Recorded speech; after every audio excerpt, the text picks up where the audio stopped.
కాకపోతే ఇప్పుడు లడ్డూ వివాదం వచ్చిన నేపథ్యంలో అనుమానంగా వైఎస్ఆర్ కాంగ్రెస్ పార్టీ నేతల వైపు టీడీపీ ఆరోపణలు చేసిన నేపథ్యంలో ప్రజలు కూడా అనుమానంగా చూడాల్సిన పరిస్థితికి కారణం ఏంటంటే తిరుపతిలో ఉన్న చాలామంది డెమోక్రటిక్ వాయిసెస్గా ఉన్న మీలాంటి వాళ్ళు ఇంకా చాలామంది తిరుపతికి సంబంధించిన వాళ్ళు మాట్లాడుతూ ఉంటారు. తిరుపతి బోర్డులో చాలా అక్రమాలు జరుగుతున్నాయి, దర్శనాలకు సంబంధించి కుంభకోణం జరుగుతుంది, టికెట్లు అమ్మేస్తున్నారు, దళారులకు టికెట్లు ఇచ్చేస్తున్నారు అంటూ చాలా ఆరోపణలు చేస్తూ వచ్చారు గత 5 ఏళ్ల కాలంలో కాదు, నేను 18 సంవత్సరాలు 20 సంవత్సరాలుగా టీటీడీకి సంబంధించిన యాక్టివిటీ గమనిస్తుంటే ఏ బోర్డు ఉన్నప్పుడైనా ఇటువంటి ఆరోపణలు వస్తున్నాయని ప్రధానంగా ధర్మారెడ్డి గారి టార్గెట్గా ఆరోపణలు వస్తూ ఉన్నాయి.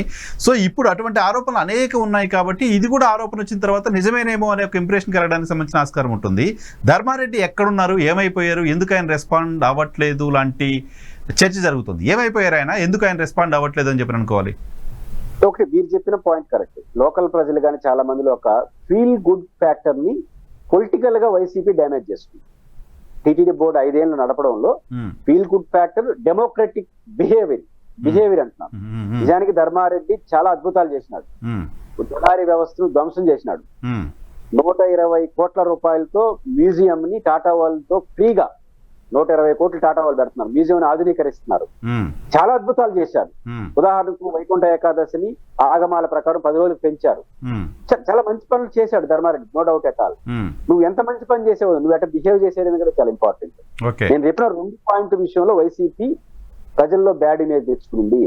నెంబర్ 1 ఏంటంటే డెమోక్రటిక్ గా బిహేవ్ చేయడంలో బ్యాడ్ ఇమేజ్ ఉంది. ఫీల్ గుడ్ ఫ్యాక్టర్ పోగొట్టుకునింది. డెమోక్రటిక్ అండ్ బ్యాడ్ ఇమేజ్ ఎందుకు అంటానంటే, ఇప్పుడు ఒకే కులం అని ఆరోపణ చేస్తాను, నా ఇష్టం వచ్చినట్టు వాళ్ళని పెట్టుకుంటానంటే పెట్టుకునే అధికారం నీకుంది. ఇప్పుడు చైర్మన్లు, ఈఓలు 5 ఏళ్లు మనమే రెడ్లే పెట్టారు. పెట్టే మీ అధికారాన్ని నేను ప్రశ్నించను, పెట్టిన వాళ్ళని కూడా ప్రశ్నించను. సుబ్బారెడ్డి గారు మంచి భక్తుడే, కరుణాకర్ రెడ్డి నాకు మీకు బాగా తెలుసు, మంచి వాళ్ళే, నేను కాదన్ను. సమాజంలో కులం అని ఈవోలు వాళ్ళు మీరు అంటా ఉంటే మళ్ళీ వాళ్ళు కంటిన్యూ మళ్ళీ పెడతా ఉంటే ఒక ఫీల్ గుడ్ ఫ్యాక్టర్ పోతుంది. ఏందబ్బా అరాచకం అనేది బాధ, వాళ్ళు ఏం అరాచకం చేయకపోయిండొచ్చు, కానీ వెళ్ళింది కదా మెసేజ్. నెంబర్ 1. నెంబర్ 2, టీటీడీ ఈఓగా ఎవరిని పెట్టాలి? ఐఏఎస్ ఆఫీసర్ పెట్టాలి. చట్టం ప్రకారం ఆల్ ఇండియా సర్వీస్ ఆఫీసర్ ఉండాలి. డిప్యూటీ సెక్రటరీ ఆర్ జిల్లా కలెక్టర్ ర్యాంక్ స్థాయి అధికారి ఈఓగా ఉండాలి టీటీడీకి. జేఈఓ తిరుమలగా joint collector or assistant secretary cadre లో ఉండాలి. మనం తిరుమలలో ధర్మారెడ్డి గారు ఐఏఎస్ కాదు కాబట్టి ఆయన కోసం అని తిరుమల జేఈఓ పోస్ట్ ను మ్యూట్ లో పెట్టేసి అక్కడ స్పెషల్ ఆఫీసర్ పేరుతో ఆయన తీసుకొచ్చారు. మళ్ళీ అడిషనల్ ఈఓ పేరుతో తీసుకొచ్చినారు. మళ్ళీ ఏం చేశారు, ఈఓ పోస్ట్ కి ఆయన అర్హత లేదు, టెక్నికల్ గా అర్హుడు కాదు. జిల్లా కలెక్టర్ స్థాయి అధికారి సరిపోతాడు, కానీ జిల్లా కలెక్టర్ కాదు, ఆల్ ఇండియా స్థాయి అధికారి ఎవరు? ధర్మారెడ్డి, క్యాడర్ రీత్యా.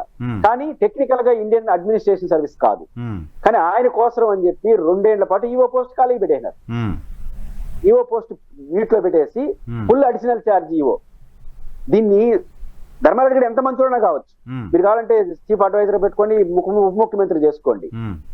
పాయింట్ ఏంటంటే ఒక వ్యక్తి కోసం ఈఓ పోస్ట్ 2 నెలల ఖాళీకి పెట్టారు కదా అనే భావం నాట్ గుడ్ ఫ్యాక్ట్ కదా.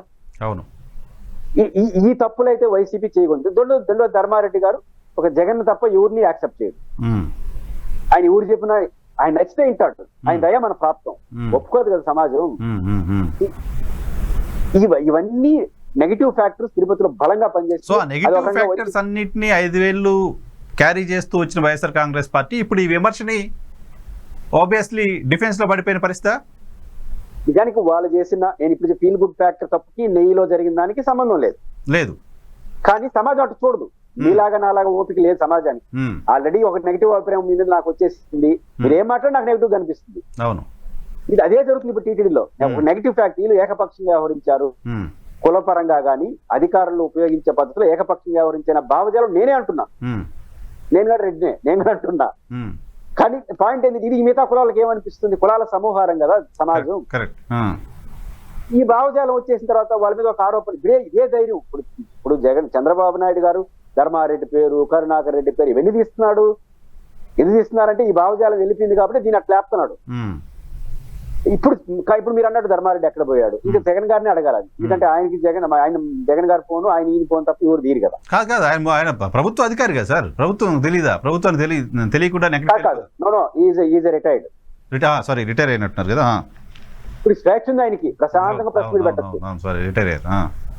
ఇప్పుడు మీరు చూడండి తెలుగుదేశం పార్టీ పీరియడ్ లో ఇప్పుడు ఎట్లయిపోయిందంటే వైసీపీ పరిస్థితి, ఎవరన్నా వైసీపీ నాయకుడు ఆఫ్రికాగా ఏమై ఇంత గొడవ జరుగుతా ఉంది నిజానిజాలు చెప్పొచ్చు కదంటే ఆయన అడగండి అంటున్నారు అధికార పార్టీ వాళ్ళు. ఎందుకంటే 5 ఏళ్ళు మమ్మల్ని కనీసం దర్శనం గడి లేదు, ఇప్పుడు మాకు సమస్య వచ్చి మాత్రం మేము కనపడుతున్నావా? సో వైసీపీ వాళ్ళు కూడా బాధితులేనా ధర్మారెడ్డి గారికి? టెక్నికల్ గా బాధితులేగా. ఇప్పుడు నాకు దర్శనం లేదు, పాడు లేదు. వైసీపీ కార్యకర్తలు కూడా దర్శనం ఇవ్వకపోవడం ద్వారా నేను గొప్పగా చేసినానని ఆయన అనుకుంటున్నారు. ఇప్పుడు ఆయనే మాట్లాడమని వీళ్ళు అంటున్నారు.